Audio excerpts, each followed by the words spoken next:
اعوذ باللہ من الشیطان الرجیم بسم اللہ الرحمن الرحیم۔ سورہ بقرہ آیات نمبر 258 تا 260 میں تاریخ سے 3 مثالیں بیان کی گئی ہیں جن کا موضوع توحید ہی ہے کہ اللہ ہر چیز پر قادر ہے، زندگی اور موت اسی کے ہاتھ میں ہے، وہی زندگی دیتا ہے، وہی موت دیتا ہے، اور وہ موت کے بعد زندہ کرنے پر بھی قادر ہے۔ کیا آپ نے اس شخص کو نہیں دیکھا جسے ہم نے تو اقتدار بخشا، لیکن بجائے شکر گزار ہونے کے وہ ابراہیم علیہ السلام سے ان کے اور اپنے رب کے بارے میں جھگڑنے لگا۔ جب ابراہیم علیہ السلام نے کہا کہ میرا رب تو وہ ہے جو زندگی بخشتا ہے اور موت بھی دیتا ہے، تو وہ کہنے لگا کہ زندگی اور موت تو میں بھی دیتا ہوں، بادشاہ ہونے کی وجہ سے جس کو چاہوں موت کے گھاٹ اتار دوں اور جس کو چاہوں موت کا مستحق ہونے کے باوجود معاف کر کے آزاد کر دوں۔ ابراہیم علیہ السلام نے کہا کہ بے شک اللہ سورج کو مشرق سے نکالتا ہے، تو اسے مغرب کی طرف سے نکال کر دکھا۔ سو وہ کافر مبہوت ہو کر رہ گیا، اور اللہ ایسے ظالموں کو راہ راست نہیں دکھایا کرتا۔ پچھلی آیت میں بادشاہ کی طرف سے زندگی اور موت دینے کا دعویٰ کیا گیا ہے۔ اگلی 2 آیات میں 2 مثالوں کے ذریعے یہ واضح کیا گیا ہے کہ اللہ کی طرف سے موت اور زندگی دینے کا اصل مطلب کیا ہے۔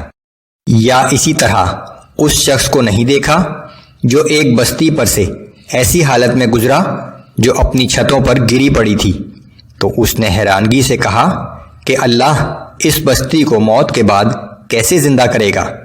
اس پر اللہ نے اسے 100 سال تک مردہ رکھا، پھر اسے زندہ کر اٹھایا اور اس سے پوچھا تو مرنے کے بعد کتنی مدت اس حال میں رہا ہے؟ اس نے کہا کہ میں 1 دن یا 1 دن سے بھی کچھ کم رہا ہوں۔ اللہ نے فرمایا کہ نہیں، بلکہ تو اس حالت میں 100 سال تک رہا ہے۔ اب تو اپنے کھانے پینے کی چیزوں کو دیکھ کہ اس میں ذرا تغیر نہیں آیا، اور اپنے گدھے کو بھی دیکھ، اور یہ ہم نے اس لیے کیا کہ ہم تجھے زمانے کے لوگوں کے لیے اپنی نشانی بنا دیں۔ اور اب تو اپنے گدھے کی ان ہڈیوں کی طرف دیکھ، ہم انہیں کیسے جوڑتے ہیں اور پھر کیسے ان پر گوشت چڑھاتے ہیں۔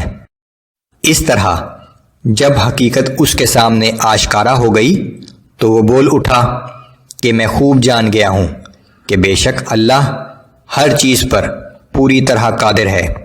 یہ بنی اسرائیل کی تاریخ کا واقعہ تھا۔ اور یاد کرو جب ابراہیم علیہ السلام نے عرض کیا کہ اے میرے رب، مجھے دکھا دے کہ تو مردوں کو کس طرح زندہ کرے گا۔ اللہ نے فرمایا کہ کیا تم اس بات پر یقین نہیں لائے؟ ابراہیم علیہ السلام نے عرض کیا کیوں نہیں، یقین تو رکھتا ہوں، لیکن یہ چاہتا ہوں کہ مشاہدہ کیفیت سے میرے دل کو بھی خوب اطمینان حاصل ہو جائے۔ اللہ نے فرمایا کہ اچھا، تم 4 پرندے پکڑ لو، پھر انہیں اپنے آپ سے مانوس کر لو، پھر ہر پہاڑ پر ان کا ایک ایک ٹکڑا رکھ دو، پھر انہیں اپنی طرف بلاؤ، وہ تمہارے پاس دوڑتے ہوئے چلے آئیں گے۔ اور اس بات کو اچھی طرح جان لو کہ یقیناً اللہ بڑا زبردست اور بڑی حکمت والا ہے۔